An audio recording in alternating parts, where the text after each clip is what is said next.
Well, I suppose you could say that it sort of draws a line under this dreadful, dreadful story of Millie's abduction, rape and subsequent murder.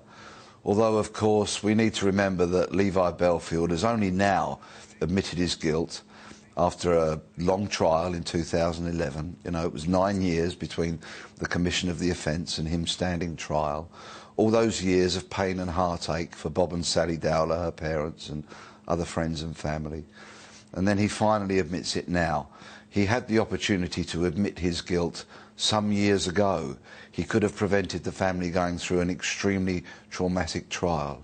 He chose not to, and he's chosen only now to finally admit his guilt. Why would he have done this now, after all this time? Well, back in September of 2002, when Millie's remains were discovered in Yateley Heath Woods, there was a witness who came forward and was regarded as being credible by the police at the time, who said he'd seen two men with a young girl around about the time of Millie's abduction, which of course was in the March of 2002. Now, at the time, the police felt this may be a significant witness, so perhaps there was always a question mark over whether somebody else was involved in her abduction, subsequent murder.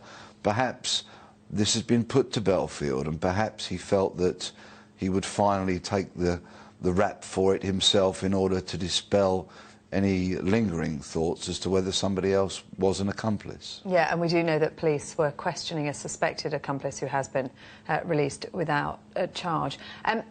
Does this change anything for Levi Bellfield himself? No, it doesn't. Levi Bellfield will never taste freedom.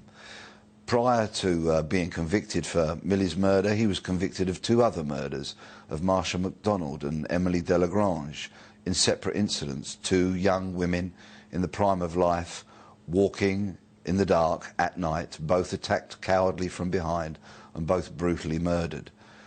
Millie, of course, makes his tally of murders 3.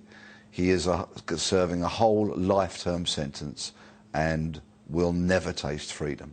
And, of course, he was already in jail when he was arrested for Millie's murder, wasn't he? Yes, he was. He was already serving terms for those other murders.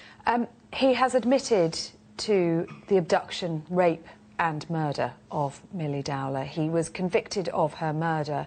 It had been thought that she had been sexually assaulted, but it wasn't known. This is the first confirmation we've had of that. Incredibly difficult for the family at this time. What Bob and Sally Dowler have had to go through, I wouldn't wish upon my worst enemy. It is truly horrendous. Surely every parent's worst nightmare, having a child abducted and murdered. They've also suffered, dare I say it, at the hands of the media and wrongdoing. They have continually been thrust into the limelight and really have had their lives completely and utterly turned upside down, and I don't think those words really go close enough to really painting the horror that they must have gone through. Once again, all those dreadful feelings from 2002 and beyond will resurface as a result of this, and they really have my absolute unlimited sympathy. I really feel for them. OK, Peter Bleksley, thank you very much indeed.